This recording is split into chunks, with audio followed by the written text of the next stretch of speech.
பிரியமானவர்களே, நேற்றைய தினத்தில் 1 கொரிந்தியர் 9ஆம் அதிகாரத்தில் பவுல் அப்போஸ்தலன் சபையோடு, கொரிந்து சபையோடு பேசி கொண்டிருந்த, அட்ரஸ் பண்ணி கொண்டிருந்த சில காரியங்களை நாம் பார்த்தோம். பவுல் அப்போஸ்தலன் கொரிந்து சபையை மென்டர் பண்றதை நம்ம பார்க்கிறோம். தொடர்ந்து இன்றைக்கு 19ஆம் வசனத்திலிருந்து பவுல் அப்போஸ்தலன் சபையோடு பேசுகிற ஒரு முக்கியமான காரியத்தை இன்றைக்கு பார்க்க போகிறோம். ஒரு தேவனுடைய பிள்ளை ஆண்டவருக்குள்ளே எப்படி இருக்க வேண்டும்?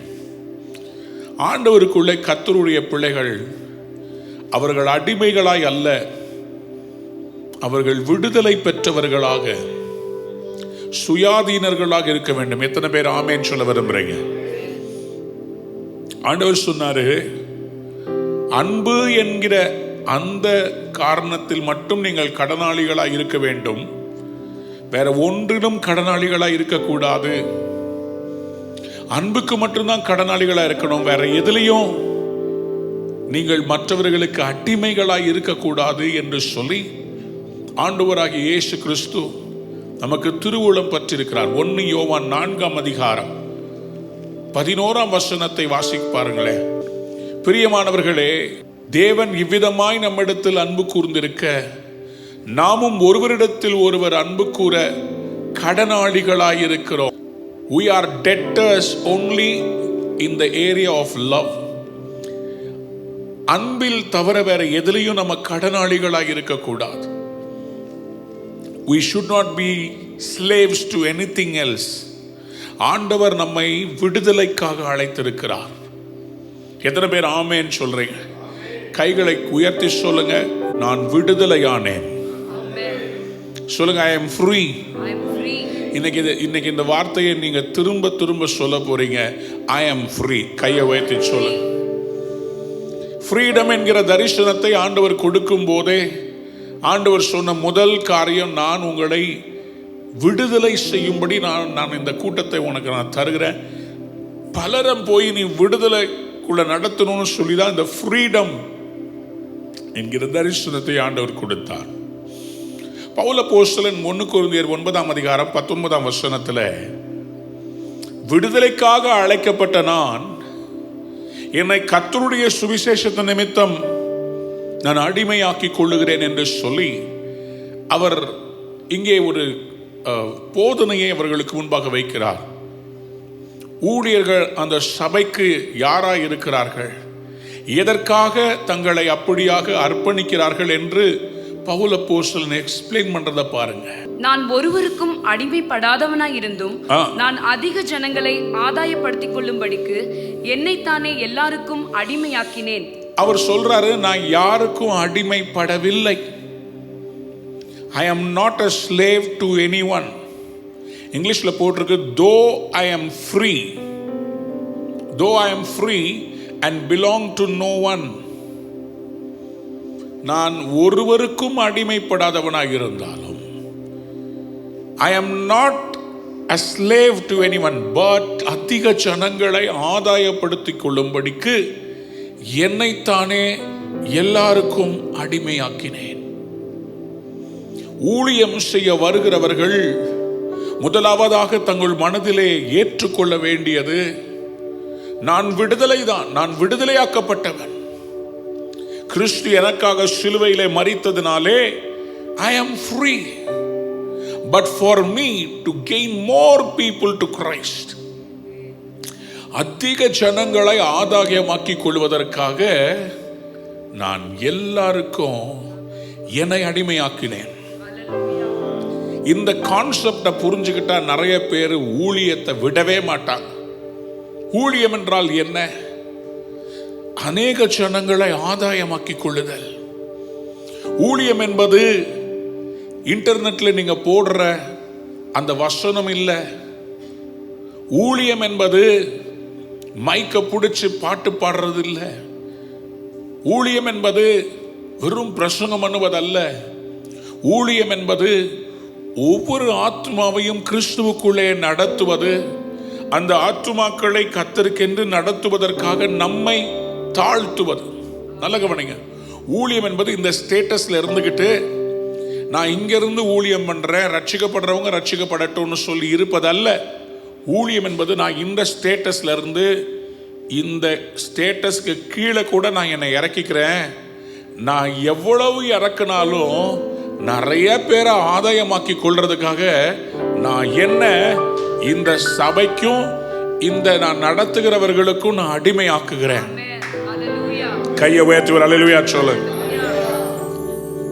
பவுல் ஞானம் உள்ளவர், பவுல் கர்த்தருடைய தரிசனம் பெற்றவர், பவுல் அப்போஸ்தலராக அபிஷேகம் பண்ணப்பட்டவர். பவுல் போய் ஒவ்வொரு சபையிலும் போய் நான் அப்போஸ்தலன் சொல்லி அவங்ககிட்ட கெஞ்ச வேண்டிய அவசியம் இல்லை. ஆனா கெஞ்ச வச்சுட்டாங்க. நான் உங்க போதகர்னு சொல்லி கெஞ்ச வேண்டிய அவசியம் இல்லை, ஆனா கெஞ்ச விட்டுருவாங்க. ஆனா அந்த ஊழியக்காரன் சொல்லுகிறார், நான் நிறைய ஜனங்களை ஆதாயமாக்கி கொள்வதற்காக நான் என்ன எல்லாருக்கும் அடிமையாக்கிக்கிட்டேன். ஒரு போதகர் என்றால் யார்? ஜனங்கள் பரலோகம் வர வேண்டும். ஒரு ஊழியக்காரன் என்றால் யார்? தன்னுடைய பாரத்தை அல்ல, தன் குடும்பத்தை அல்ல, கர்த்தர் கொடுத்த விசுவாச குடும்பம். பாஸ்டர்ன்ற வேர்டுக்கு அர்த்தம் என்ன? ஆடுகளை மேய்ப்பவன் தான் பாஸ்டர். மேய்ப்பன் என்றால் ஆடுகளை மேய்க்கிறவன், விசாரிக்கிறவன். பாஸ்டர் என்கிற வேர்ட் பாஸ்டியோர். நான் அதை குறித்து மேலே இருக்கிற வசனங்கள் இன்னும் சில அதிகாரங்கள் வருகிறது, அதில் உங்களுக்கு அதை குறித்து நான் இன்னும் அதிகமாக நான் எக்ஸ்பிளைன் பண்ணுறேன். ஆனால் ஒரு ஊழியக்காரன் என்றாலே அவன் சுயாதீனமாக இருந்தாலும், அவன் விடுதலை பெற்றவனாக இருந்தாலும், அவன் எதற்காக மற்றவர்களுக்கு தன்னை அடிமைப்படுத்திக் கொள்கிறான்? தன்னை வெறுத்தாலும் அவர்களை நேசிக்கிறான். தனக்கு கீழ்ப்படியாவிட்டாலும் அவர்களை திரும்ப திரும்ப போய் சந்தித்து, வாங்க சபைக்கு வாங்க, ஆண்டவரை நேசிங்க. பாவத்தில் விழுந்தாலும் பாவத்தில் செய்கிறவங்களை எப்படியாவது திரும்பி கொண்டு வருவதற்காக கண்டிக்கிறான். அதை செய்யாதீங்க, தயவு செய்து சபைக்கு ஆண்டவருக்கு உண்மையா இருங்க, கர்த்தர் உங்களை ஆசீர்வதிப்பார். இதெல்லாம் ஏன் செய்கிறார்? ஏன் ஒருத்தர் நமக்கு பிடிக்கலன்னு சொன்னா, ஒருத்தவங்க நம்ம சொல்றதை கேட்கலன்னு சொன்னா, எல்லா மனிதர்களுக்குள்ளேயும் தன்மானம் இருக்கிறது, சுயமரியாதை இருக்கிறது. தன்னை வெறுத்தாலும், தன்னை ஒதுக்கினாலும், தன்னிடத்தில் பேசாவிட்டாலும், தான் சொல்லுகிறதை கேட்காவிட்டாலும், எதற்காக அந்த ஊழியக்காரன் அந்த சபையிலேயே இருக்கிறான்? சுவிசேஷ ஊழியம் வேற. ஒவ்வொரு இடத்திலும் போய் வார்த்தை என்கிற விதைகளை விதைத்துவிட்டு அங்கே நடக்குதா இல்லையா, அவர்கள் மனம் திரும்புகிறார்களா இல்லையா, அவங்க ஆண்டவரை ஏற்றுக்கொள்றாங்களா இல்லையா, there is no moral responsibility. But when it comes to a church, that man of God has to humble himself to the core. அதே சபையில தான் இருக்கணும், அதே ஆத்துமாக்களுக்கு முன்னாடி தான் நிற்கணும். ஆகவே தன்னுடைய எல்லா மரியாதை, தன்னுடைய சுயமரியாதை, தன்னுடைய அந்தஸ்து, தனக்கு இருக்கிற சொத்து பத்து எல்லாத்தையும் இழந்து இந்த ஜனங்கள் பரலோகம் வரணும், அதுக்காக நான் எல்லாருக்கும் என்னை அடிமையாக்கினேன். கையை உயர்த்தி அல்லேலூயா சொல்றீங்களா? இதுதாங்க ஊழியம், இதுதாங்க ஊழியம். ஆண்டவர் நம்மகிட்ட எதிர்பார்க்கிறது தான். நீங்க ஒவ்வொருவரும் இன்னைக்கு இதை புரிஞ்சுக்கணும். ஊழியம் என்றால் என்ன? மற்றவர்கள் ஆண்டவருக்குள்ளே வருவதற்காக நம்மை நாமே தாழ்த்துவது, அதுதான் ஊழியம். நம்மை தரை மட்டும் தாழ்த்துவது. ஊழியம் என்றால் என்ன? இந்த கர்த்தர் கொடுத்த இந்த குடும்பம் இருக்குதே, இந்த குடும்பம் என் குடும்பம், இதுல இருக்க ஒவ்வொரு விசுவாசியும் கர்த்தருடைய ராஜ்யத்துக்கு வர வேண்டும். ஊழியம் என்றால் என்ன? கர்த்தருடைய மந்தையை மேய்ப்பது. கர்த்தர் என்னை அவர்களுக்கு உத்தரவாதமாய் உக்கிரானக்காரனாய் கொடுத்திருக்கிறார். இந்த ஆத்துமாக்களுக்காக பரிதபிக்கிறது, இதுதான் ஊழியம். கையை வைத்து அல்லேலூயா சொல்லுங்க. அவர் சொல்றாரு, அதிக ஜனங்களை ஆதாயப்படுத்திக் கொள்ளும்படி என்னைத்தானே எல்லாருக்கும் அடிமையாக்கினேன். 2 கொரிந்தியர் 4ஆம் அதிகாரம் 5ஆம் வசனத்தை வாசித்து பாருங்கள். 2 கொரிந்தியர் 4ஆம் அதிகாரம் 5ஆம் வசனம். நாங்கள் எங்களையே பிரசங்கியாமல் கிறிஸ்து இயேசுவை கர்த்தர் என்றும் எங்களையோ இயேசுவின் நிமித்தம் உங்கள் ஊழியக்காரர் என்றும் பிரசங்கிக்கிறோம். கவனிங்க, இங்க பவுல் சொல்கிறார், நாங்கள் எங்களை பிரசங்கிக்கவில்லை, நாங்கள் எங்களை பத்தி பிரசங்கிக்கிறது இல்லை. நாங்க யாரு, நாங்க என்ன செஞ்சுட்டு இருக்கிறோம் அதை பத்தி இல்லைங்க. கிறிஸ்து இயேசுவை கர்த்தர், கையை உயர்த்தி சொல்லுங்க. கர்த்தர்னா என்ன தெரியுமா? லார்ட். லார்ட்னா யாருங்க? somebody who rules over everything. கர்த்தர் என்று சொன்னால் அவர்தான் கர்த்தத்துவம் உள்ளவர். Government is on his shoulders. அவர்தான் கர்த்தர், சகலத்தையும் ஆளுகை செய்கிறவர் கர்த்தர். கையை வைத்து ஒரு அல்லேலூயா சொல்லு. ஹல்லேலூயா. Adonai, master Adonai. அப்போ அந்த கர்த்தர் யாரு? இயேசு. இயேசுவை கிறிஸ்து, இயேசுவை கர்த்தர் என்றும் எங்களையோ லார்ட்ஷிப்பில் அல்ல, நாங்க யாரு? அந்த இயேசுவின் நிமித்தம் உங்களுக்கு சர்வன்ட். ஊழியக்காரனா என்ன தெரியுமா வேலை? வேலை சர்வன்ட். சொல்லுங்க. நம்ம வீட்டில் 10 பாத்திரம் தேய்க்கிறவங்களை என்ன சொல்லுவோம்? ஏன் அவங்கள மட்டும் சர்வன்ட்னு சொல்றோம்? வேலை செய்யறாங்கல்ல. அவங்க எனக்கு கோட்டு சூட்டு கொடுத்தாதான், எனக்கு கிளவுஸ் கொடுத்தாதான். அவங்க எதையும் எதிர்பார்க்க மாட்டாங்க. வருவாங்க, அவங்க பாட்டுக்கு பாத்திரத்தை தேய்ப்பாங்க, துணியை போட்டிங்கன்னா துணியை துவைப்பாங்க, முறவாசல் செய்வாங்க, வீட்டை கூட்டுவாங்க, பெருக்குவாங்க, துடைப்பாங்க. இதுதாங்க ஊழியக்காரனுடைய வேலை. சபைக்கு வர்றவங்களை பரிசுத்தமாக்குறது தான் அவங்க வேலை. அவங்கள கழுவணும், அவங்கள பரிசுத்தமாக்கணும், அவங்களுக்கு வேண்டிய உணவை சமைச்சு கொடுக்கணும், அவங்க நல்லா இருக்கிறாங்களான்னு பார்த்துக்கணும். சர்வன்ட்டுடைய வேலை எதற்கு அவர்களை ஆண்டவர் அர்ப்பணிச்சிருக்கிறாரோ அவங்களுக்கு குறையில்லாமல் பார்த்து கொள்ள வேண்டும், அவர்களுக்கு ஊழியம் செய்ய வேண்டும். யாருக்கு? கர்த்தர் கொடுத்திருக்கிறாரே ஆத்துமாக்கள். இந்த ஆத்துமாக்களுக்கு என்ன தேவைன்னு பார்த்து அவங்கள விசாரிச்சு அவங்களுக்கு வேலை செய்யற வேலைக்காரன் தான் ஊழியக்காரன். ஊழியக்காரன் என்று சொன்னா காலரை தூக்கி விட்டுட்டு மைக்க பிடிச்சுக்கிட்டு சத்தம் போட்டு ஜெபம் பண்றவன் மட்டும் இல்ல, அதுக்கு பிறகு கீழே இறங்கி அந்த ஆத்துமாக்களை விசாரிக்கிறவன் தான் ஊழியக்காரன். எங்களுடைய சபையில ஒவ்வொருத்தவங்களுடைய போட்டோ எடுத்து வச்சு ஒவ்வொரு ஜோன்ல இருக்கிற பாஸ்டர்ஸ்ட கொடுத்து அதை மாசம் ஒரு முறை அழைத்து அந்த போட்டோஸ் எல்லாம் பார்த்து இவங்க எப்படி இருக்கிறாங்க, இவங்களுடைய குடும்பம் எப்படி இருக்குது, அதை விசாரிக்கும்படி கர்த்தர் கிருபை செய்கிறார். இவங்க ஏன் சபைக்கு வரல, இவங்களை விசாரிங்க, இவங்களுக்கு ஃபோன் பண்ணுங்க, நேரில் போங்க. எதுக்கு?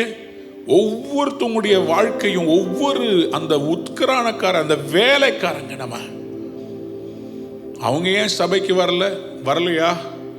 சபைக்கு வரலன்னா என்ன ஆகும் தெரியுமா? அப்படி சொல்றதில்ல, விசாரிக்கிறவங்க வேலைக்காரன். சுயாதீனன் ஆனால் அடிமை. சொல்லுங்க அல்லேலூயா. அவர் சொல்றார், I am free but so that so many people can come to the Lord I make myself a servant. இந்த servant attitude இல்லாதவங்க ஊழியம் செய்யவே முடியாது, ஊழியம் செய்ய தகுதியற்றவர்கள்.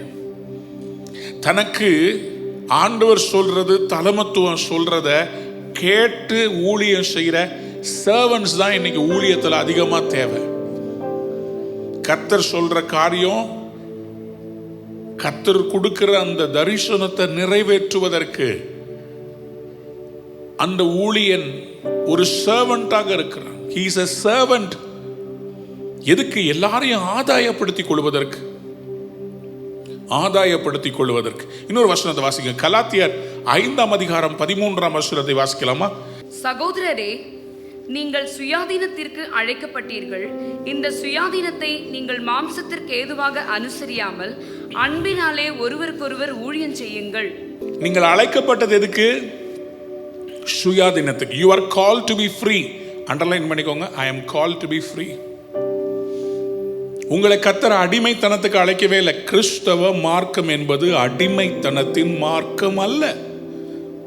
சில பேர் அதை தவறா புரிஞ்சுக்கிறாங்க. சில பேருக்கு சபை ஒரு அடிமைத்தனமாய் பார்க்கிறார்கள். How can you?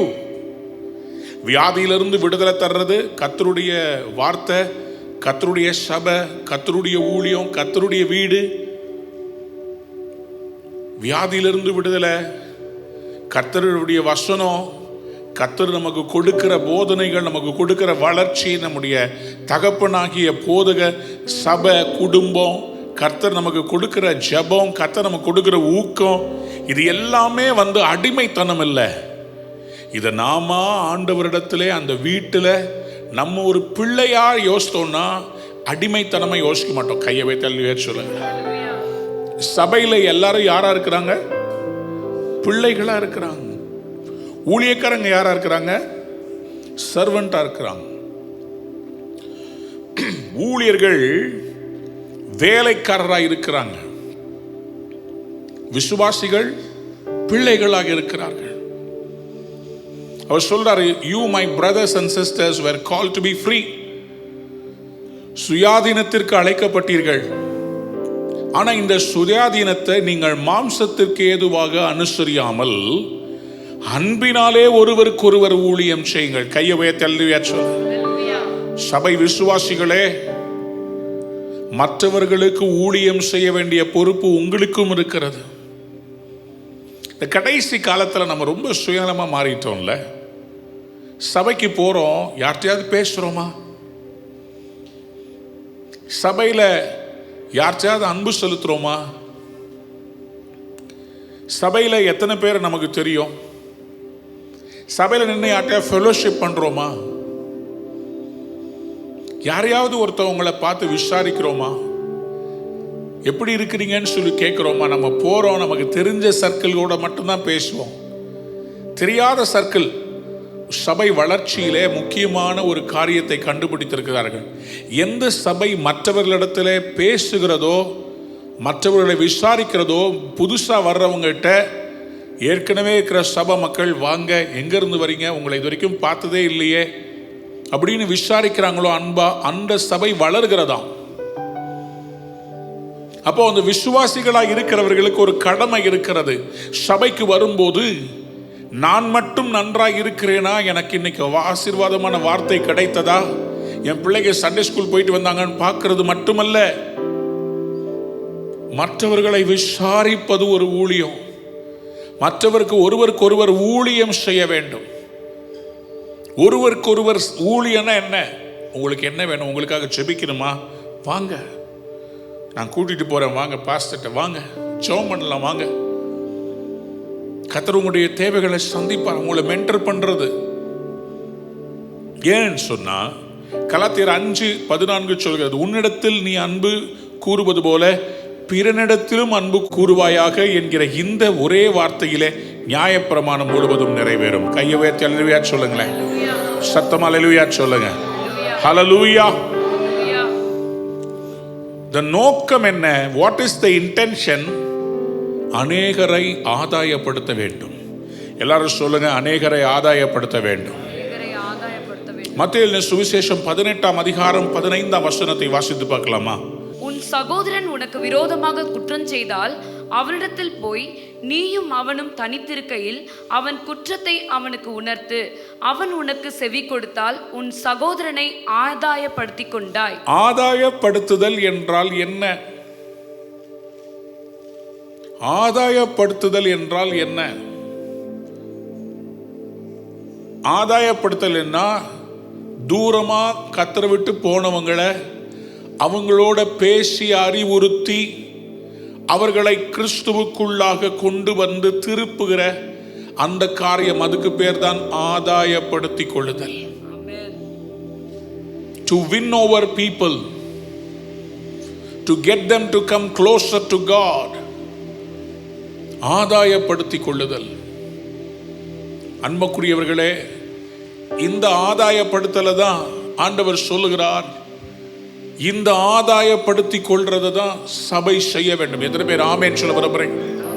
எல்லாருக்கும் முன்னாடியே மானத்தை வாங்குறதில்ல, அவங்கள கூட்டிட்டு போய் தனியா இந்த மாதிரி உங்க வாழ்க்கையில ஒரு காரியத்தை குறித்து நான் பார்க்கிறேன், நான் கேள்விப்படுறேன், இந்த காரியத்திலிருந்து கர்த்தர் உங்களுக்கு விடுதலை தர வேண்டும் என்று சொல்லி அவங்களுக்காக ஜெபிக்கட்டுமா? அந்த ஊழியக்காரன், அந்த சபையில் இருக்கிற அந்த விசுவாசிகள் ஒவ்வொருவரையும் ஆதாயப்படுத்திக் கொள்ள வேண்டும். ஆதாயப்படுத்திக் கொள்ள வேண்டும். அந்த ஆதாயப்படுத்திக் கொள்வதற்காக தான் தன்னைத்தானே அவர் என்ன பண்றாரு? அடிமையாக கொடுக்கிறார். கைகளை உயர்த்தி ஒரு அல்லேலூயா சொல்றீங்களா? இந்த ஆதாயப்படுத்திக் கொள்றத குறித்து சில பேர் நான் உங்களுக்கு சொல்றேன், சில பேர் இது சரியா கையாளுவதில்லை. அதனாலதான் நிறைய பேர் ரட்சிக்கப்படாம இருக்கிறாங்க. 1 பேதுரு 3ஆம் அதிகாரம் 1ஆம் வசனத்தை வாசித்து பாருங்கள். அந்தபடி மனைவிகளே, உங்கள் சொந்த புருஷர்களுக்கு கீழ்ப்படியுங்கள்.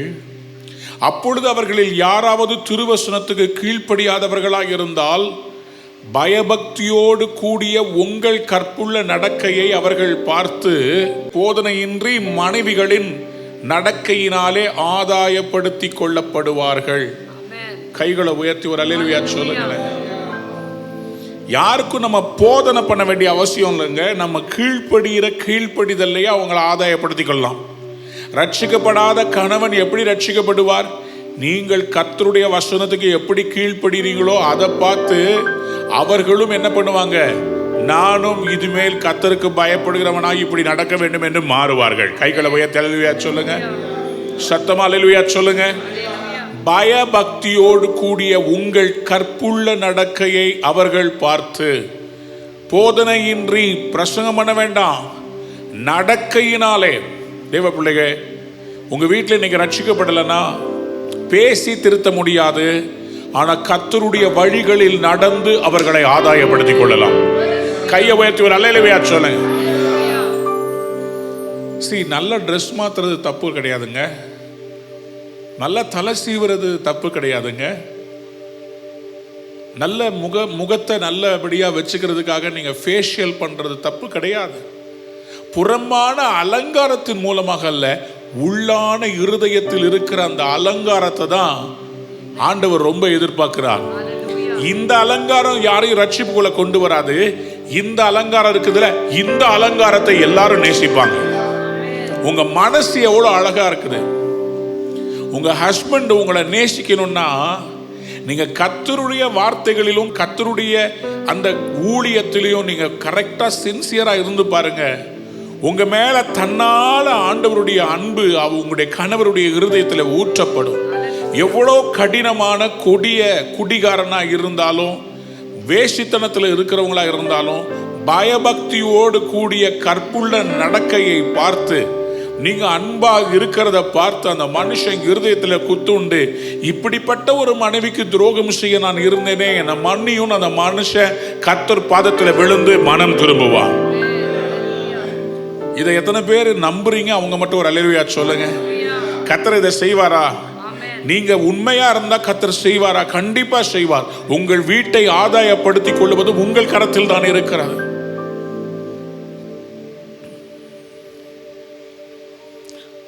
ஆதாயப்படுத்திக் கொள்வது என் அன்பார்ந்தவருடைய பிள்ளைகளை, அதற்காக தான் நான் என்னை அடிமைப்படுத்தினேன் என்று சொல்லுகிறார். 1 கொரிந்தியர் 9ஆம் அதிகாரம் 20ஆம் வசனத்தை வாசித்து பாருங்களேன். யூதரை ஆதாயப்படுத்திக் கொள்ளும்படிக்கு யூதருக்கு யூதனை போலவும், நியாயப்பிரமாணத்துக்கு கீழ்ப்பட்டவர்களை ஆதாயப்படுத்திக் கொள்ளும்படிக்கு நியாயப்பிரமாணத்துக்கு கீழ்ப்பட்டவனை போலவும் ஆனேன். இவருடைய பிரச்சனை என்ன? இவர் ஒரு யூதன், ஆனால் யூதர் அல்லாதவர்களுக்கு ஊழியம் செய்யும்படி அழைக்கப்பட்டிருக்கிறார். He is a Jew, but he has been called to take the gospel to the Gentiles. அப்போ இவருக்கு யூதர்கள அந்தந்த பட்டணத்துக்கு போகும்போது அந்த தேவாலயங்கள் இருக்கிற யூதர்களுக்கும் பிரசங்கம் பண்ணணும். ஏன்னா அவருடைய பேஸ் அதுதான். அங்க இருந்து மற்றவங்களுக்கு பிரசங்கம் பண்ண ஆரம்பிக்கணும். முதல்ல எந்த ஊருக்கு போனாலும் நமக்கு தெரிஞ்சவங்க இருந்தாங்கன்னா அவங்கள வச்சு தானே நம்ம அந்த ஊர்ல ஒரு வேலையோ எதுவோ நமக்கு தெரிஞ்ச யாராவது ஒருத்தவங்க இருந்தா. அப்படிதான் பவுல் செய்தார். ஒவ்வொரு இடத்துலையும் ஃபர்ஸ்ட் தேவாலயத்தில் பேசினார். அதுக்கு பிறகு அந்த பட்டணத்தையே அவர் ஆண்டவருக்குள்ள திருப்பினார். ஒரு அல்லேலூயா சொல்றீங்களேன். அப்போ யூதர்களுக்கும் பண்ணாரு, புறமதஸ்தர்களுக்கும் பண்ணாரு. எல்லாரையும் ஆதாயப்படுத்திக் கொள்வதற்காக அவர் செய்தார். அப்ப என்ன பண்ணாரு? யூதர்களுக்கு அவர் யூதனாக மாற வேண்டியதாக இருந்தது. தான் மட்டுமல்ல, தான் கூட ஊழியம் செய்ய வந்தவங்களையும் அவர் யூதர் என்று மற்றவங்க அக்செப்ட் பண்ண வேண்டியதுக்காக அவர்களுக்கு விருத்த சேதனம் பண்ணுவது அவசியமாக இருந்தது. எதற்காக அப்படி செய்தார்? மாய்மாலம் பண்ணுவதற்காக இல்ல, அவருக்கு நிறைய பேர் ரட்சிப்புக்குள்ள வரணும். இது ஒரு இடரலா இருக்கக்கூடாது. கையை வைத்து அழுதுவையா சொல்ல. அப்போஸ்தலர் 16ஆம் அதிகாரம் 3ஆம் வசனத்தை வாசித்து பாருங்கள். அவனை பவுல் தன்னுடனே கூட்டிக் கொண்டு போக வேண்டும் என்று விரும்பி அவனுடைய தகப்பன் கிரேக்கன் என்று அவ்விடங்களில் இருக்கும் யூதர்கள் எல்லாரும் அறிந்திருந்தபடியால் அவர்கள் நிமித்தம் தீமோத்தேயுவை குறித்து இங்கே எழுதப்பட்டிருக்கிறது. தீமோத்தேயுவை பவுல் தன்னுடைய மென்டரியாக, அதாவது தான் வழி நடத்துகிற மாணாக்கனாக, ஆவிக்குரிய மகனாக அவனை எடுத்து தன்னோடு ஊழியத்தில் பயன்படுத்த சொல்லும் போது, அவனுடைய தகப்பன் கிரேக்கன், தாய் யூத ஸ்திரீ. ஆகவே தகப்பனுடைய அதை தானே எடுப்பாங்க. ஆகவே யூதர்கள் இவர் அக்செப்ட் பண்றதுக்காக அவருக்கு விருத்த சேதனம் பண்ணி கூட்டிட்டு போறார். வாசிங்க. ஆகவே அவனை பவுல் தன்னுடைய கூட்டிக் கொண்டு போக வேண்டும் விரும்பி அவருடைய தகப்பன் கிரேக்கன் என்று அவ்விடங்களில் இருக்கும் யூதர்கள் நாம் அறிந்திருக்கிறபடியால் அவர்கள் நிமித்தம் அவனுக்கு விருத்த சேதனம் பண்ணினான். கைகளை உயர்த்தி ஒரு அல்லேலூயா சொல்லுங்க பாப்போம். ஏன் ஆதாயப்படுத்திக் கொள்ளும்? யாருக்கும் இடரலா இருக்கக்கூடாது. ஊழியத்தில் நிறைய பேர் ஆதாயப்படுத்திக் கொள்ளும். கையை உயர்த்தி ஒரு அல்லேலூயா சொல்லுங்க. That's the intention of Paul. அப்போஸ்தலர் நடபடிகள் 21ஆம் அதிகாரம் 20 to 26ஆம் வசனத்தை வாசிக்கும் போது இன்னும் அவர் எப்படியாக இவர்களுக்காக புறஜாதிகளுக்குள்ளே சுவிசேஷம் பரவுவதற்காக என்னென்னலாம் செய்தார். நியாயப்பிரமாணத்துக்குள்ளே இருக்கிறவர்களுக்காக நியாயப்பிரமாணத்துக்கு உடன்பட்டார். மற்றவர்களுக்கு நியாயப்பிரமாணம் இல்லாதவர் போல இருந்தார். விருத்த சேதனம் என்பது இம்பார்ட்டன்ட் கிடையாதுன்னு சொல்லி அவர் அந்த காரியத்தையும் கொண்டு வந்துட்டார். ஏன்னா அங்க ஒரு கோட்பாடு இருந்துச்சு. அப்ப எல்லாருக்கும் இயேசுவை ஏற்றுக்கொள்ளணும்னா அவங்க யூதரா மாறணும், அவங்களும் மோசை நியாயப்பிரமாணத்துக்கு கீழே வரணும்னு சொல்லி அந்த முறைமையை பவுல் அப்போஸ்தலன் உடைத்து இல்ல, புறஜாதிகளுக்கு அது தேவையில்லை, இது யூதர்களுக்கு கற்றுக் கொடுத்த அழைப்பு, யூதர்களுக்குன்னு கற்றுக் கொடுத்த அழைப்பு, இதை நுகத்தை கொண்டு போய் அவங்க மேல சுமத்த கூடாது. யார் வேண்டாலுமா இயேசுவை ஏற்றுக்கொள்ளலாம். இங்க போனா இவங்களுக்கு நியாயப்பிரமாணம் விருத்த சேதனம் முக்கியம், ரைட், அதுக்காக நான் உடன்படுறேன். எதுக்கு? எல்லாரையும் ஆதாயப்படுத்திக்கணும். இங்க போனா இவங்களுக்கு இது தேவையில்லை, இதை வச்சுதான் இவங்க ஆண்டவரை விட்டு தூரம் போறாங்க, உங்களுக்கு தேவையில்லை. இது மாய்மாலம் அல்ல, இது கர்த்தர் கொடுத்த வெளிப்பாடு. சொல்லுங்க அல்லேலூயா.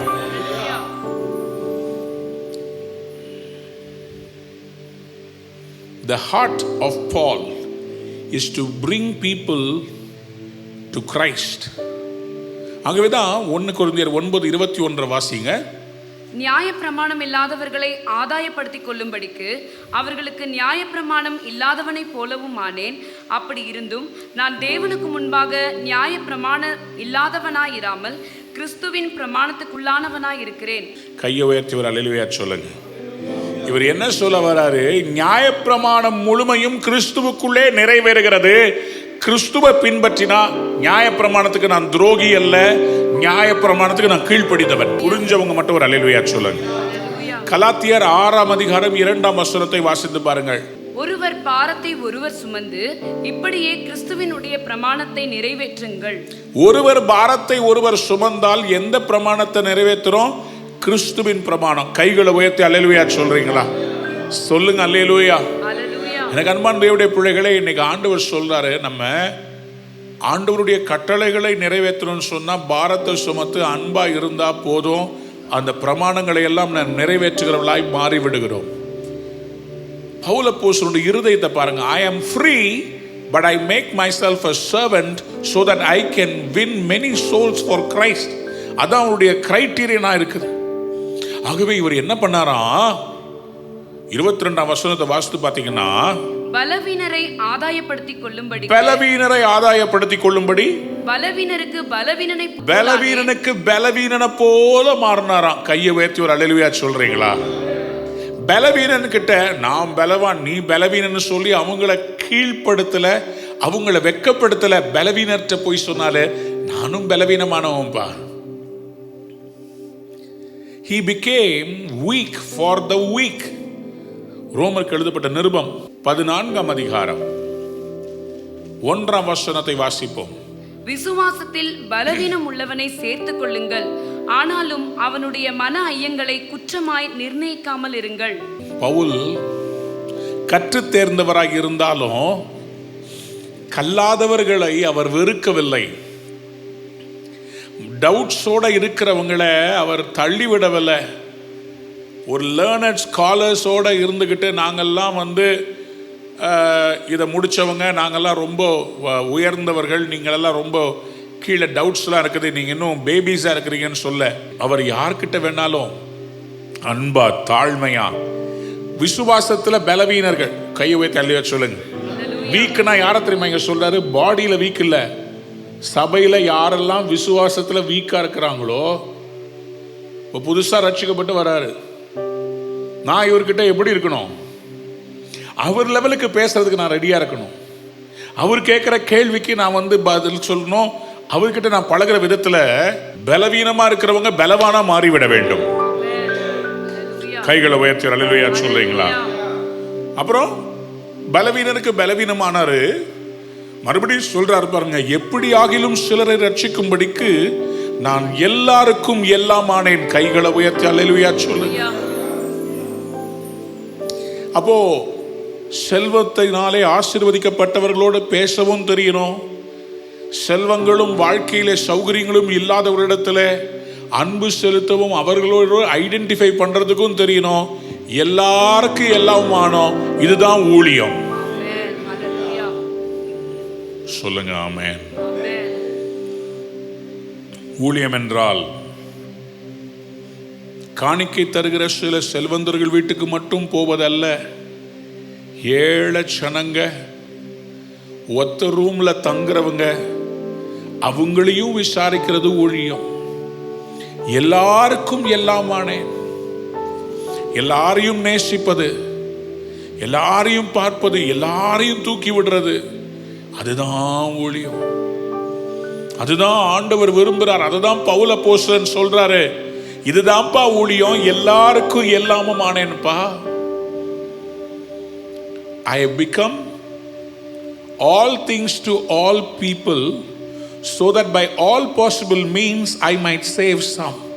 என்ன ஒரு ஹார்ட்ல எல்லாருக்கும் எல்லாமான. 1 கொரிந்தியர் 10:33 வாசித்து பாருங்கள். நீங்களும் யூதருக்கும் கிரேக்கருக்கும் தேவனுடைய சபைக்கும் இடரலற்றவர்களாயிருங்கள்.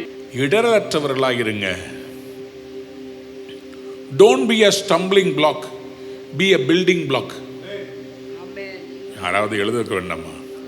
ட்விட்டரில் நீங்கள் போட்டு விடுங்க, don't be a stumbling black, be a building block. Building பிளாக்காக இருந்தால் என்ன தெரியுமா? சேர்ந்து இருக்கணும். ஸ்டம்பிளிங் பிளாக்னா எப்படி தெரியுமா? தனியாக இருந்து நடக்கும்போது தடுக்கி விழ வைக்கிறது தான் ஸ்டம்பிளிங் பிளாக். அது தனியாக இருக்கணும்னு நினைக்கும், சேர விரும்பாது. பில்டிங் பிளாக்னா என்ன தெரியுமா? எல்லாருக்கும் எல்லாமும் ஆனேன். I commit myself, I surrender. எல்லாத்துக்கும் நான் எல்லாமும் ஆனேன். அப்படி இருந்தா ஊழியம் வளரும், சபை பெருகும். கையை உயர்த்தி ஆமென் சொல்ல வரும். 23ஆம் வசனத்தில் சொல்றாரு, சுவிசேஷத்தில் நான் உடன் பங்காளியாகும்படிக்கு அது நிமித்தமே இப்படி செய்கிறேன். For the gospel, உடன் பங்காளிகளாய் இருக்கும்படி அதன் நிமித்தம் நான் இதை செய்கிறேன் என்று சொல்லுகிறார். சுவிசேஷத்தில் நான் உடன் பங்காளியாகும்படிக்கு. அது என்ன உடன் பங்காளி? உடன் பங்காளினா என்ன? உடன் பங்காளினா என்ன அர்த்தம்? பங்காளினா என்ன? பார்ட்னர்.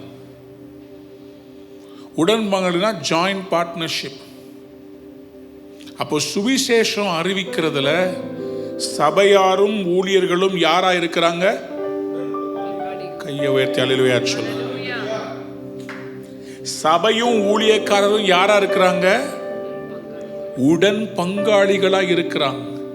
எல்லாரையும் ஆதாயப்படுத்தி கொள்ள சபையாரும் ஊழியர்களும் யாரா இருக்கிறாங்க? உடன் பங்காளிகளா இருக்கிறாங்க. Joint partnership. Everybody has a responsibility. ஊழியக்காரன் சர்வெண்டா இருக்கணும், சபையார் பிள்ளைகளா இருக்க வேண்டும். கணவன் மனைவிக்குள்ள இருக்கிற கோல்டன் பிரின்சிபல் தெரியும்ல? புருஷன் மனைவியிடத்தில் அன்பு செலுத்த வேண்டும், மனைவி புருஷனுக்கு கீழ்ப்படிய வேண்டும். Golden principle. புருஷன் அன்பு செலுத்தணும், மனைவி கீழ்ப்படியணும். சபையில் ஊழியக்காரன் வேலைக்காரனா இருக்கணும், சபையார் பிள்ளைகளா இருக்க வேண்டும். இதுபடி இருந்துச்சுன்னா குடும்பம் நல்லா இருக்கும், தேவனுடைய வீடாகிய குடும்பமும் நல்லா இருக்கும், இண்டிவிஜுவல் ஹவுஸும் நல்லா இருக்கும். ஹல்லேலூயா. உங்க மனசுல நீங்களே கேட்டுக்கோங்க, கீழ்ப்படுறீங்களா, அன்பு செலுத்துறீங்களான்னு. எனக்கு அன்பாண்டவருடைய பிள்ளைகளே, இப்போ பவுல் இன்னொரு முக்கியமான காரியத்தை சொல்றார். இதை நான் சொல்லி நான் முடிக்க விரும்புகிறேன். நம்ம எல்லாரும் ஒரு ஓட்டப்பந்தயத்தை ஓடுறோம். Everybody is running a race. பக்கத்தில் பார்த்து சொல்லுங்க, we are all running a race. தேவ பிள்ளைங்க, இன்னைக்கு நான் உங்களுக்கு இந்த ரேஸ்க்கு கோச் பண்ணுற கோச் மாதிரி பேசிக்கிட்டு இருக்கிறேன். ஃபுட்பால் ஆடிக்கிட்டு இருக்கிறீங்க, கிரிக்கெட் ஆடிட்டு இருக்கிறீங்க, ஐபிஎல் நடக்குது. பேட்டிங்க்கு ஒரு கோச் இருக்கிறாங்க, போலிங்க்கு ஒரு கோச், ஃபீல்டிங்க்கு ஒரு கோச், ஸ்பின் போலிங்க்கு ஒரு கோச், ஃபாஸ்ட் போலிங்க்கு ஒரு கோச். ஒவ்வொரு ஐபிஎல் டீம்லையும் கோச் இருக்கிறாங்க. ஊழியர்கள் யார்? உங்கள் ஓட்டத்தை சிறப்பாக ஓடி நீங்கள் பரிசை பெற்றுக்கொள்ளத்தக்கதாக உங்களை என்கரேஜ் பண்றவங்க ஊழியக்காரர்கள். அப்ப சபையார் யார்? தேவன் அழைத்த ஓட்டத்தை வெற்றியோடு ஓடி லக்கை அடையத்தக்கவர்கள் சபையார்.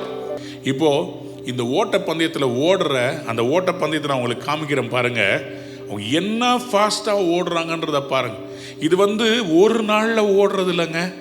திடீர்னு தூக்கத்திலிருந்து எறும்பி இன்னைக்கு நீ ஓட்டப்பந்தயம் ஓட வேண்டும், இன்னைக்கு நீ ஃபர்ஸ்ட் வரணும்னு சொல்லி இல்லை. இதுக்காக அவங்க பயங்கரமாக ப்ரிப்பேர் பண்ணுவாங்க, அவங்க பயங்கரமாக ப்ரிப்பேர் ஆவாங்க. 24ஆம் வசனத்தை வாசிக்கலாம். பந்தய சாலையில் ஓடுகிறவர்கள் எல்லாரும் பந்தய சாலையில் ஓடுகிறவர்கள் எல்லாரும் ஓடுவார்கள். ஆகிலும் ஒருவனே பந்தயத்தை பெறுவான் என்று அறியீர்களா? நீங்கள் பெற்றுக்கொள்ளத்தக்கதாக ஓடுங்கள். பவுல் சொல்றாரு, இந்த உலகத்துல எல்லாரும் ஒரு ரேஸ் ஓடுறாங்கப்பா, எல்லாரும் ஓடுறாங்க. ஆனா ஒருத்த மட்டும்தான் அந்த பந்தய பொருளை பெற்றுக்கொள்ள முடியும். only one person can get the prize. Pavul சொல்றாரு, ஓடுறது பெருசு இல்ல, நீ பெற்றுக்கொள்ளத்தக்கதாக ஓட வேண்டும். கையவே தலைவ சொல்லுங்க. பாருங்க, ஸ்டார்டிங் லைன்ல எப்படி நிக்கிறாங்க பாருங்க. எல்லாரும் இதை நின்றுட்டு இந்த ஜோம் பண்ணிட்டு இதை நிக்கிறாங்கல்ல, இவங்கெல்லாம் இன்னைக்கு நேற்று இல்லைங்க, அதுக்கு முன்னாடி 4 வருஷத்துக்கு மேலே ஃபுல்லாக ட்ரைனிங் இருக்கிறவங்க.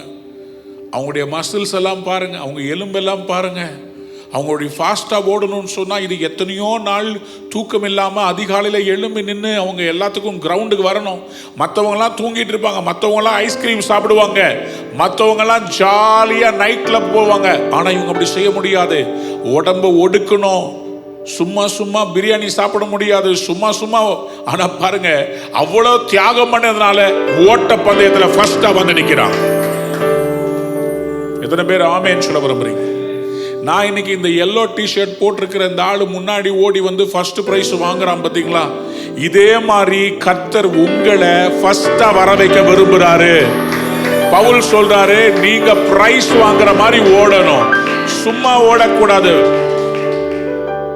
இந்த ஸ்கூலில் நான்லாம் காம்படிஷன் போகும்போது பார்ட்டிசிபேஷன் சர்டிஃபிகேட் ஒன்று கொடுப்பாங்க. அது எல்லாருக்கும் கொடுப்பாங்க. அந்த கேம்ஸ்க்கு வர எல்லாருக்கும் கொடுப்பாங்க பார்ட்டிசிபேஷன் சர்டிஃபிகேட். நானும் சர்ச்சுக்கு போனேன்னு பார்ட்டிசிபேஷன் சர்டிஃபிகேட் வாங்குறதுக்காக கர்த்தருடைய பிள்ளையா இருக்காதீங்க. பிரைஸ் அடிக்கிறவங்கள கர்த்தர் மாற்ற போறார். வெற்றியாளர்களாய் கர்த்தர் உங்களை உயர்த்த விரும்புறார். எத்தனை பேர் ஆமென் சொல்ல விரும்புறீங்க? பக்கத்துல பார்த்து சொல்லுங்க, நான் இந்த வருஷம் பிரைஸ் அடிச்சே ஆக போறேன், நான் ஜெயிச்சே ஆக போறேன், நான் ஜெயம் எடுக்க போகிறேன், நான் ஃபர்ஸ்ட் பிரைஸ் வாங்க போறேன், நான் இந்த வருஷம் ஜெயிக்க போகிறேன். சொல்லுங்க ஆமென். அவர் சொல்லாரு, ரன்னிங் ரேஸ்ல ஓடுறோம். பவுல் வாழ்க்கையை ஒரு ஓட்டப்பந்தயமாய் பார்க்கிறார். பவுல் வாழ்ந்த காலத்துல இந்த கேம்ஸ் ரொம்ப அப்பதான் பிரபலமாயிட்டு இருந்துச்சு. அந்த காலத்துல பிக் பாஸ் கிடையாது, அந்த காலத்துல ஐபிஎல் இல்லை, ஆனா ரன்னிங் ரேஸ் இருந்துச்சு. ரோமன்ஸ் were the ones இந்த மாதிரி காம்படிஷன்ஸை பயங்கரமாக என்கரேஜ் பண்ணி நடத்தினது யாருன்னா இந்த ரோமன்ஸ் தான். அவங்க தான் அந்த வெற்றி பெற்றவர்கள் அந்த கிரீடத்தை அவங்க கொடுக்கறது. இதெல்லாம் பார்த்தீங்கன்னா அவருடைய அந்த நிருபங்களில் நீங்கள் பார்க்க முடியும். நம்ம வாழ்க்கையில் என்ன பார்க்குறோமோ அதானே எழுத்தில் வரும். இப்போ இன்னைக்கு இருக்கிறவங்க எழுதுனாங்கன்னா ஐபிஎல்லை பற்றி எழுதுவாங்க, பிக் பாஸை பற்றி ரெஃபரன்ஸ் கொடுப்பாங்க. இதெல்லாம் நம்ம வாழ்கிற காலகட்டத்தில் நடக்கிற காரியங்களை ரெஃபரன்ஸாக வைப்பாங்க. பவுல் வாழ்ந்த காலத்தில் ரொம்ப முக்கியமாக எல்லா ஜனங்களும் வாட்ச் பண்ணது அந்த காலத்து பேப்பரில் வந்து நியூஸ் எல்லாம் ஓட்டப்பந்தயத்தில் ஓடினவங்க. அல்லேலூயா. அதனால் பவுல் வேர்ல்ட்லி எக்ஸாம்பிள்ல இருந்து ஹெவன்லி எக்ஸாம்பிளை கொண்டு வர விரும்புகிறாரு. கிறிஸ்தவ வாழ்க்கை என்பது ஒரு ஓட்டப்பந்தயம். கையை உயர்த்தி ஒரு அல்லேலூயா சொல்லுங்க. பக்கத்தில் பார்த்து சொல்லுங்க, ஓட்டப்பந்தயம் ஓடுகிறங்க எப்படி ஓடணும்? பிரைஸ் வாங்கத்தக்கதா ஓடணும். சும்மா பார்ட்டிசிபிகேஷன் சர்டிஃபிகேட் கிடையாது உங்களுக்குலாம். இனிமேல் பார்ட்டிசிபேஷனே கிடையாது. வந்தீங்கன்னா ஜெயிக்கணும், போனீங்கன்னாவே தூக்கணும். சொல்லுங்க ஆமென். பிரைஸை தூக்குறோம் இந்த வருஷம். சொல்லுங்க ஆமென். ஹல்லேலூயா. கர்த்தர் ஜெயிக்க தான் அழைத்திருக்கிறார். பிலிப்பியர் 3ஆம் அதிகாரம் 14ஆம் வசனத்தில் இந்த ஓட்டப்பந்தயத்தை குறித்து அவர் சொல்றாரு பாருங்க. பிலிப்பியர் 3:14 கிறிஸ்து இயேசுவுக்குள் தேவன் அழைத்த பரம அழைப்பின் பந்தய பொருளுக்காக இலக்கை நோக்கி தொடருகிறேன். இவருடைய ஓட்டப்பந்தயம் எதை நோக்கி இருக்கிறது? உலகத்தினை நோக்கி ஒரு ஓடல, தேவன் அழைத்த பரம அழைப்பின் பந்தய பொருள். இந்த பூமியில எனக்கு கொடுக்கிற காரு, பங்களா, பேங்க் பேலன்ஸ் இதை பார்த்து ஓடல. இதெல்லாம் எனக்கு தேவை.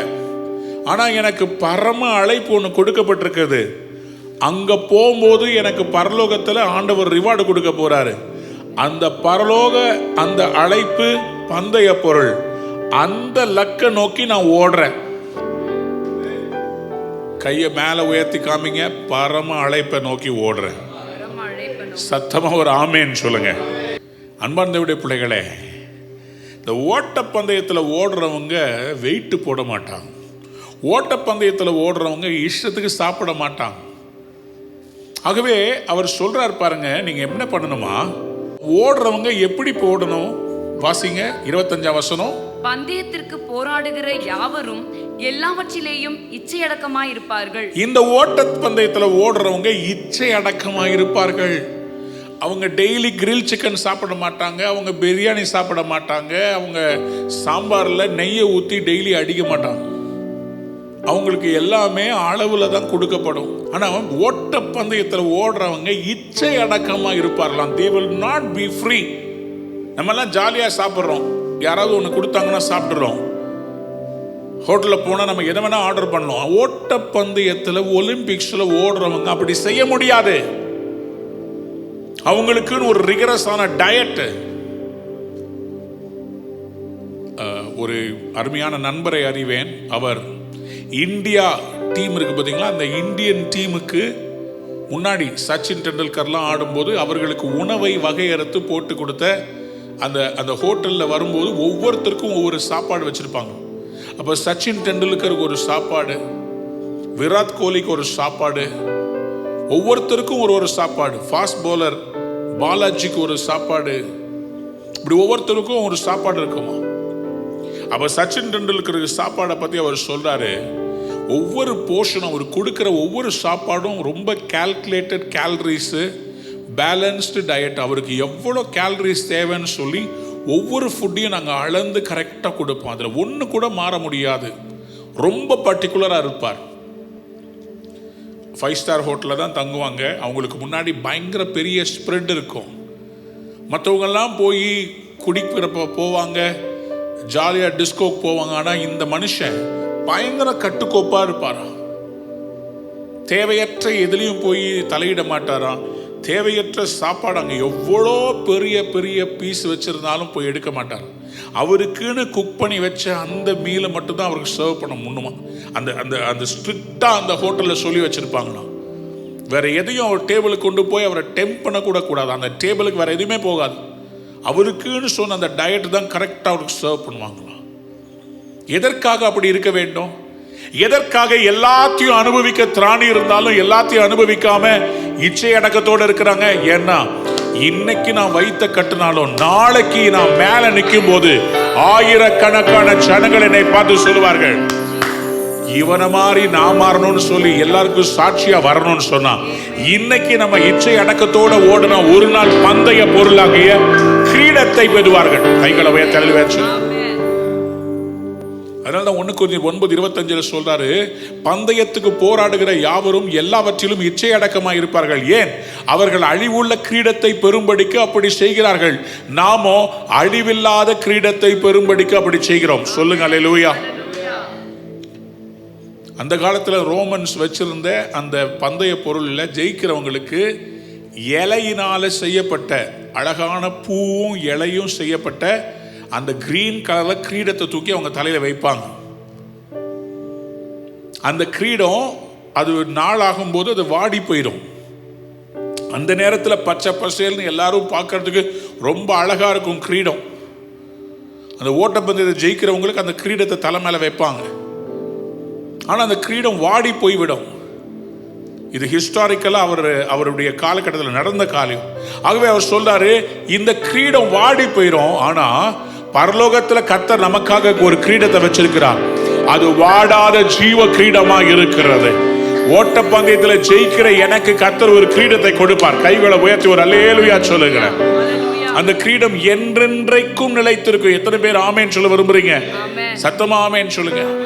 2 தீமோத்தேயு 4:8 வாசிப்போம். 2 தீமோத்தேயு 4:8. இது முதல் நீதியின் கிரீடம் எனக்காக வைக்கப்பட்டிருக்கிறது. நல்ல கவனிங்க, நீதியின் கிரீடம் எனக்காக வைக்கப்பட்டிருக்கிறது. நீதிமானா வாழ்றவங்களுக்கு கர்த்தர் என்ன கிரீடத்தை கொடுப்பாரு? நீதியின் கிரீடம். நீதியுள்ள நியாயாதிபதியாக கர்த்தர் அந்நாளிலே அதை எனக்கு தந்தருளுவார். எனக்கு மாத்திரமல்ல, அவர் பிரசன்னமாகுதலை விரும்பும் யாவருக்கும் அவர் கொடுப்பார். யாருக்கெல்லாம் நீதியின் கிரீடம் வேணும் கையை உயர்த்தி ஆமேன்னு சொல்லுங்க. கிரீடத்தை பெற்றுக்கொள்ளத்தக்கதா ஓடணும். சும்மா ஓடக்கூடாது, கிரீடம் வாங்கணும்.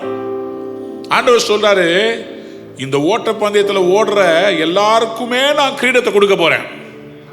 கையை உயர்த்தி சொல்லுங்க. இங்க போட்டி இல்ல, ஓடி நல்லா ஓடுற எல்லாத்துக்குமே கர்த்தர் கிரீடம் கொடுக்க ரெடியா இருக்கிறார். திருச்சபை என்பதுல போட்டி இல்லைங்க. சத்தமா அல்லேலூயா சொல்லுங்களேன். ஹல்லேலூயா. யாக்கோபு 1:12. சோதனையை சகிக்கிற மனுஷன் பாக்கியவான், அவன் உத்தமன் என்று விளங்கின பின்பு கர்த்தர் தம்மிடத்தில் அன்பு கூறுகளுக்கு வாக்குத்தத்தம் பண்ணின ஜீவ கிரீடத்தை பெறுவான். கையை உயர்த்தி அல்லேலூயா சொல்லுங்க. கடன் பிரச்சனையில, போராட்டத்துல, வருகிற இச்சையின் பிரச்சனைகள்ல இது எல்லாத்தையும் ஜெயிக்கிற சகிக்கிற மனுஷன் யார் தெரியுமா? ஆண்டவரை விட்டு பின்வாங்காம கர்த்தருக்காக இழுத்து பிடிச்சு நான் கர்த்தருக்காக என்னை ஒப்பு கொடுத்திருக்கிறேன், நான் பின்வாங்க மாட்டேன்னு சொல்றவங்களுக்கு கர்த்தர் ஜீவ கிரீடத்தை கொடுப்பார். சோதனையை சகிக்கிற, சோதனையில விழுந்து போகிறவன் அல்ல, சோதனையில பின்வாங்குகிறவன் அல்ல, உத்தமன் என்று விளங்குகிறவன். என்னாலும் சரி, என்னை தூக்கி அக்கினியில போட்டாலும் சரி, எனக்கு பணம் இல்லைனாலும் சரி, எனக்கு எது இல்லைனாலும் சரி, எனக்கு வர்ற சோதனையில இயேசு நல்லவர் என்று சொல்லுவேன். அவர் எனக்காக யாவையும் செய்து முடிப்பார் என்று சொல்லுவேன். இவங்களுக்கு கர்த்தர் ஜீவ கிரீடத்தை கொடுப்பார். இன்னைக்கு பூமியில நீங்க தோத்து போனவங்க மாதிரி இருந்தாலும் ஒரு நாள் பரலோகத்துக்கு வரும்போது யாருக்கும் கிடைக்காத ஜீவ கிரீடத்தை கர்த்தர் உங்களுக்கு தருவார். கையை உயர்த்துவார். அல்லேலூயா சொல்லுங்க. 1 பேதுரு 5:4 வாசித்து பாருங்க. அப்படி செய்தால் பிரதான மேய்ப்பர் வெளிப்படும் போது மகிமை உள்ள வாடாத கிரீடத்தை பெறுவீர்கள். ஹல்லேலூயா. ஹல்லேலூயா. யார் தெரியுமா? யாருக்கு வாடாத கிரீடம் தெரியுமா? வாடாத கிரீடம்னு சொல்லி ஆண்டவர் ஒரு கூட்டத்துக்கு வாக்குத்தத்தம் பண்ணி இருக்கிறார். ஊழியம் செய்றாங்கல்ல, ஊழியம் செய்யும் போது சபைக்கு எப்படி செய்யறாங்கன்னு இருக்குது. அந்த ஊழியத்தை அவங்க இருமாப்பா செய்யாம, மேல உள்ள வசனங்களை வாசிங்க பார்ப்போம். உங்களிடத்தில் உள்ள தேவனுடைய மந்தையை நீங்கள் மேய்த்து கட்டாயமாய் அல்ல. மந்தைய இந்த சர்ச்சுக்கு நான் பாஸ்டர் ஆக்கிட்டாரு என்னமோ போ அப்படின்னு கட்டாயத்தின் பேர்ல இல்ல, மனப்பூர்வமாய், இது ஆண்டவர் எனக்கு கொடுத்த பிள்ளைங்க, இந்த சபை எனக்கு கர்த்தர் கொடுத்த பிள்ளைங்க. மனப்பூர்வமாய், அவலட்சணமான ஆதாயத்துக்கு இல்ல. இந்த ஆடு கொடுக்கிற பாலெல்லாம் எடுத்து கறந்து வித்து காசாக்கி பங்களா மேல பங்களா, கார் மேல காரு, வீடு மேல வீடு, பிள்ளைங்களுக்கு வெளியில அவுட்டர் ஆஃப் த சிட்டியில லேண்ட் வாங்கி வைக்கிறது இல்ல. எதை தேடணும், எதுக்கு பின்னாடி போகணும்? அன்பாண்டவருடைய பிள்ளைகளை தெளிவாங்க போட்டிருக்குது. அவலட்சணமான ஆதாயத்துக்கு இல்ல, அவலட்சணமான ஆதாயத்திற்காக அல்ல, உற்சாக மனதோடும் சுதந்திரத்தை இருமாப்பாய் ஆளுகிறவர்களாக அல்ல, மந்தைக்கு ஒரு மாடலாக இருக்கிறவர்கள். கண்காணிப்பு செய்யுங்கள், சபையை கண்காணிக்கிறவர்கள். கைகளை உயர்த்தி அல்லேலூயா சொல்லுங்க. இருமாப்பாய், அந்த 5 அதிகாரத்துல 2ஆம் வசனத்துல இருந்து பாருங்க. மந்தையை மேய்க்கிறவர்களாக இருக்கணும். 2வது கட்டாயமாய் அல்ல, மனப்பூர்வமாய். நம்பர் 2. 3வது அவலட்சணமான ஆதாயத்திற்கல்ல, உற்சாக மனதோடு. நம்பர் 3. சரியா? அடுத்தது இருமாப்பாய் அல்ல, மந்தைகளுக்கு மாதிரிகளாக. 5வது கண்காணிப்பு செய்கிறவர்கள். அப்படி செய்தா, இந்த 5 காரியத்தை ஒழுங்கா ஒரு மெய்ப்பன் செய்தா பரலோகத்தில் ஆண்டவர் என்ன கொடுப்பாரா? ஆண்டவர் வெளிப்படும் போது வேணுமா? யாருக்கெல்லாம் வாடாத ஜீவ கிரீடம் வேணும்? நான் என் அசிஸ்டன்ட் பாஸ்டர்ஸ்ட கேட்டுட்டு இருக்கிறேன். ஒழுங்கா ஊழியம் செய்யுங்க, ஒழுங்கா ஆத்துமாக்களை விசாரிங்க. சும்மா பாஸ்டர்னு போட்டுக்கிட்டு உட்கார்ந்து இருக்கிறது இல்லை, சும்மா சண்டே ஷோ காமிக்கிறது இல்லை, போய் மந்தையை விசாரிக்கிறது தான் இருக்கு. இருமாப்பாய் ஆள்றவங்கல்ல. இப்போ டெய்லி நம்ம எதுக்காக இப்படி இந்த கமிட்மெண்ட்ல பிரசங்கம் பண்ணிட்டு இருக்கிறோம்? சபை பக்தி விருத்தி அடைய வேண்டும். மெய்ப்பன் என்றா இலைகளை பறிச்சு டெய்லி ஃபீடிங் கொடுக்கணும். ஆரோன் டெய்லி காலையில அப்பத்தை சமைச்சு புது அப்பங்களை கொடுக்கணும். சமூகத்து அப்பங்களை ஃப்ரெஷ்ஷா வைக்கணும். ஆசரிப்பு கூடாரத்தில் இருக்கிற அந்த பரிசுத்த ஸ்தலம் இருக்குல்ல, அங்க டெய்லி புதுசா அப்பத்தை சமைச்சு கம கம கமன்னு வாசனையோட அப்பத்தை செஞ்சு கொடுக்கணும். டெய்லி டெய்லி டெய்லி ஃப்ரெஷ் மன்னாவை கொடுக்கணும். கர்த்தருக்கும் கொடுக்கணும், பலியா ஜனங்களுக்கும் கொடுக்கணும். இதை வாங்கி புசிக்கிறவங்க அனுதினமும் தேவனுக்குள்ள பலப்பட்டு கிறிஸ்துவுக்குள்ள எழுப்பி பிரகாசிக்கும் போது ஒரு நாள் ஆண்டவர் வரும்போது சொல்லுவாரு, நீ என்னுடைய சபையை உண்மையா மேய்ச்சதுனால மற்றவங்களுக்கெல்லாம் கிரீடத்தை கொடுப்பேன், உனக்கு வாடாத ஜீவ கிரீடத்தை நான் கொடுப்பேன். கைகளை உயர்த்தி ஒரு பெரிய அல்லேலூயா சொல்லுங்க. வெளிப்படுத்துற விசேஷம் 2ஆம் அதிகாரம் 10ஆம் வசனத்திலையும், வெளிப்படுத்தல் 3ஆம் அதிகாரம் 11ஆம் வசனத்திலையும் ஒரு கிரீடத்தை குறித்து அவர் சொல்றாரு. பாருங்க, இதையும் வாசித்தரலாம். நீ படப்போகிற பாடுகளை குறித்து எவ்வளவும் பயப்படாதே. இதோ நீங்கள் சோதிக்கப்படும் பொருட்டாக பிசாசானவன் உங்களில் சிலரை காவலில் போடுவான். 10 நாள் உபத்திரவப்படுவீர்கள். ஆகிலும் நீ மரண பரியந்தம் உண்மையாயிரு, அப்பொழுது ஜீவ கிரீடத்தை உனக்கு நான் தருவேன். இதுதான் ஊழியம். ஊழியம்னா என்ன? தூக்கி காவல்ல போடுவாங்க, உங்க பேர்ல பொய் குற்றச்சாட்டு சொல்லுவாங்க, உங்களை கோர்ட்டுக்கு இழுப்பாங்க, உங்களை அவமானப்படுத்துவாங்க, உங்களை தூக்கி ஜெயில போடுவாங்க. ரெடியா இருக்கிறீங்களா? ஊழியம்னா எல்லாத்துக்கும் ரெடியா இருப்பது. ஜெயில போடுவாங்க. அன்பார்ந்த பிள்ளைகளை ஜெபித்துக் கொள்ளுங்க. சில மத தீவிரவாதிகள் அநேக கிறிஸ்தவ ஸ்தாபனங்களை டார்கெட் வச்சு இப்ப வேலை செய்ய ஆரம்பிச்சிருக்கிறான். இந்த பட்டியலில் நாமும் இருக்கிறோம். ஆனா பயமே இல்லை. நான் என் மனைவி என் பிள்ளைங்கிட்ட எல்லாம் சொல்லியிருக்கிறேன், என்ன ஆனாலும் சரி கர்த்தரை விட்டு பின்வாங்கவே கூடாது. கையை உயர்த்தி ஒரு அல்லேலூயா சொல்லுங்க, சத்தமா அல்லேலூயா சொல்லுங்க. ஜீவ கிரீடம் யாருக்கு? சோதனைகளை சகிக்கிற. 3:11 வாசிங்க. இதோ சீக்கிரமாய் வருகிறேன், ஒருவனும் உன் கிரீடத்தை எடுத்துக் கொள்ளாதபடிக்கு உனக்குள்ளதை பற்றி கொண்டிரு. கையை உயர்த்தி அல்லேலூயா சொல்லுங்களேன். ஜெயம் கொள்ளுகிறவன் எவனோ? சீக்கிரமாய் வர்றேன், ஒருவனும் உன் கிரீடத்தை. இன்னைக்கு கர்த்தர் உங்களை பார்த்து சொல்றார், உங்க கிரீடத்தை யாரும் எடுக்க இடம் கொடுத்துறாதீங்க. உங்க கிரீடத்தை பத்திரமா பார்த்துக்கொள்ளுங்க. ஓடிக்கொண்டிருக்கிறவங்களுக்கு கர்த்தர் சொல்றார், கிரீடத்தை கொடுப்பேன். ஓட்டத்துல ஜெயித்தவங்களுக்கு கிரீடத்தை கொடுத்தார்ல, அவங்களுக்கு சொல்றாரு, கிரீடத்தை பத்திரமா பார்த்துக்கோ. நீ நல்லா ஓடுனன்றதுனால தான் அந்த கிரீடத்தை கொடுத்தேன். ஆனா இன்னைக்கு சரியா ஓடாம இருந்தா அந்த கிரீடம் தொலைச்சிருவேன். கிரீடத்தை தொலைச்சிடாதீங்க. கர்த்தர் கொடுத்த அந்த கிரீடம், ஆவியின் வரங்கள், தேவன் கொடுத்த கிரீடம், தேவன் கொடுத்த குடும்பம் ஒரு கிரீடம். நல்ல மனைவி தன் கணவனுக்கு யாரா இருக்கிறா?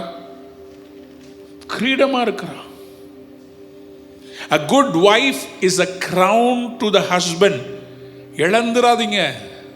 உங்க கணவனுடைய தலையில கர்த்தர் உங்களை ஒரு கிரீடமா வச்சிருக்கிறார். நீதிமொழிகள் 12:4 சொல்கிறது, குணசாலியான ஸ்திரீ தன் புருஷனுக்கு கிரீடமாக இருக்கிறாள், லட்சை உண்டு பண்ணுகிறவளோ அவனுக்கு எலும்புருக்கியா இருக்கிறாள். உங்க கணவனுக்கு நீங்க கிரீடமா இருக்கணும். உங்க கணவனுக்கு உங்களை தூக்கி அப்படி வச்சு அழகு பார்க்கணும். மற்றவங்களாம் பார்த்து சொல்லணும்ப்பா, உன் மனைவி உனக்கு கிரீடமா இருக்கிறாப்பா. கிரீடம் ஆளுமையை குறிக்குமே தவிர கிரீடம் ஆளுகை செய்யாது. கிரீடம் யார் ஆளுகிறார்களோ அவர்களுக்கு அலங்கரிப்பா இருக்குமே தவிர அது ஆளுகிறவர்களை ஆளுகை செய்யாது. கிரீடம். அன்புக்குரியவர்களே, இன்னைக்கு கர்த்தர் இந்த ஓட்டப்பந்தயத்தில் ஜெயத்தை கொடுக்க போறார். எத்தனை பேர் ஆமென் சொல்ல விரும்புறீங்க? ஆகவே தான் அவர் சொல்லி முடிக்கிறார் பாருங்க, ஆதலால் நான் நிச்சயம் இல்லாதவனாக ஓடேன், ஆகாயத்தை அடிக்கிறவனாக சிலம்பம் பண்ண. நான் பாக்ஸிங் பண்ணும்போது சும்மா ஏர்ல குத்திட்டு இருக்க மாட்டேன். எங்க குத்தணுமோ அங்க குத்தணும். கையை உயர்த்தி அல்லேலூயா சொல்லுங்க, சத்தமா சொல்லுங்க. 27ஆம் வசனத்தில் அவர் சொல்லி முடிக்கிறார் பாருங்க, மற்றவர்களுக்கு பிரசங்கம் பண்ணுகிற நான் தானே ஆகாதவனாய் போகாதபடிக்கு என் சரீரத்தை ஒடுக்கி கீழ்ப்படுத்துகிறேன். எல்லாருக்கும் சொல்றது பெருசு இல்ல. ஃபாஸ்டிங் போடும்போது என்ன நடக்குது? எதுக்காக ஃபாஸ்டிங் போடுறீங்க?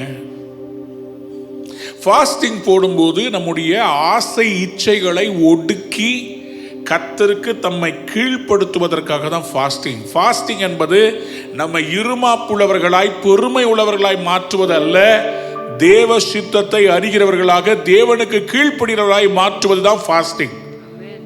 அர்த்தமுள்ள உபவாசத்தை போடுங்க. அர்த்தமுள்ள உபவாசம் இருந்தீங்கன்னா உங்க சரீரத்தை ஒடுக்கிறது மட்டுமல்ல, ஆவிக்குரிய மனுஷனையும் ஒடுக்கி பூமிக்குரிய மனுஷனை தட்டி மாம்சத்தை கீழ்ப்படுத்தி ஆவிக்குரிய மனுஷனை மேல வச்சு மாம்சத்துக்குரிய மனுஷனை தட்டி, நீ பாவம் செய்ய முடியாது, இச்சையான காரியத்தை பார்க்க முடியாது, நீ தேவையற்ற சம்பாஷணங்களை போக முடியாது, ஆண்டவருடைய அழைப்பை விட்டு நீங்க விலகக்கூடாது, ஆண்டவருக்காக நீ வைராக்கியமா இருக்கணும், பொய் சொல்லக்கூடாது, இழிவான ஆதாயத்தை தேடக்கூடாது, அடிச்சு அடிச்சு அடிச்சு அதை கீழ்ப்படுத்திட்டு மேல ஆவிக்குரிய மனுஷன், நான் கர்த்தருக்கு கீழ்ப்படிவேன், எல்லாரையும் ஆதாயப்படுத்திக் கொள்வதற்கு நான் எல்லாருக்கும் எல்லாமான நான் சர்வெண்டா இருக்கிறேன், நான் ஆண்டவருடைய ஊழியக்காரன், ஐ அம் a servant. எத்தனை பேர் ஆமென் சொல்ல விரும்புறீங்க? இப்போ இயேசுவின் நாமத்தில் நான் உங்களை ஆசீர்வதிக்கிறேன். நீங்க ஓட்ட பந்தயத்தை ஜெயிக்க போறீங்க. உங்க பிசினஸ்ன்ற ஓட்ட பந்தயத்தை ஜெயிக்க போறீங்க. ஆவிக்குரிய வாழ்க்கையின் ஓட்ட பந்தயத்தை ஜெயிக்க போறீங்க. எல்லாரும் எழும்பி நின்று கையை உயர்த்தி ஷதலபரபல சிகபலபதுனமா. கர்த்தர் உங்க சரீரத்தையும் ஆவியையும் ஆத்துமாவையும் ஒடுக்க கீழ்ப்படுத்த இன்னைக்கு கேட்கிறார். சொல்லுங்க, lord, I submit my body, I submit my soul, I submit my spirit. கீழ்ப்படியே என்னை ஒப்பு கொடுக்கிறேன். கையை உயர்த்தி வாயை திறந்து சொல்லுங்க, ஆண்டவரே, நிறைய பேரை ஆதாயப்படுத்தி கொள்ள நான் தடையா இருக்கக்கூடாது, நான் இடரலா இருக்கக்கூடாது. இடரலா இருந்தா எனக்கு கிரீடம் கிடைக்காது. ஆண்டவரே, நான் சபைக்கு இடரலா இருக்கக்கூடாது, நான் தேவ ஊழியத்துக்கு இடரலா இருக்கக்கூடாது, நான் ஒரு ஸ்டம்பிளிங் பிளாக்கா இருக்கக்கூடாது, நான் ஒரு பில்டிங் பிளாக்கா இருக்கணும். கீழ்ப்படிதல் ஆவி எனக்கு தாங்க. ஆண்டவரே, நான் சபைக்கு பிரயோஜனமா இருக்கணும், நான் ஆண்டவருக்கு பிரயோஜனமா இருக்கணும். ஆண்டவரே, நான் ஆசீர்வதிக்கப்பட்ட ஒரு வெற்றியாளனாய் நான் மாற வேண்டும். நான் ஜெயிக்கிறதே எல்லாரையும் ஆதாயப்படுத்திக் கொள்வதற்காக. கையை உயர்த்தி ஆமென் சொல்லுங்க. சொல்லுங்க, lord I submit my soul body spirit, என்னுடைய சரீரம் ஆவி ஆத்துமாவை நான் கர்த்தருக்கு நான் ஒப்பு கொடுக்கிறேன். கமான், ஒப்பு கொடுங்க, ஒப்பு கொடுங்க, ஒப்பு கொடுங்க. சரீரத்தை கர்த்தருக்கு ஒப்பு கொடுத்துருங்க. ஆத்துமா தான் டெசிஷன் மேக்கிங் இடம். நீங்க கீழ்ப்படியணும்னு முடிவெடுக்கிறது, இச்சை அடக்கமா இருக்கிறது, கர்த்தர்ட்ட அன்பு செலுத்துறது, பாவம் இல்லாமல் வாழ தீர்மானிப்பது எல்லாமே ஆத்துமா தான். ஆவி அதுதான் கடைசியா உங்களை நடத்தும். ஆவிதான் உங்களுக்கு கர்த்தருக்கு நேரா திருப்புறது. ஆவியானவர் உங்களை அங்கதான் கொண்டு வந்து நிறுத்துவார். You are a building block, I say. You are a winner, I say. நீங்க ஜெயிக்க பிறந்தவர்கள். கிறிஸ்துவுக்குள்ளே ஜெயாளிகளை கர்த்தர் உங்களை மாற்றுவார்.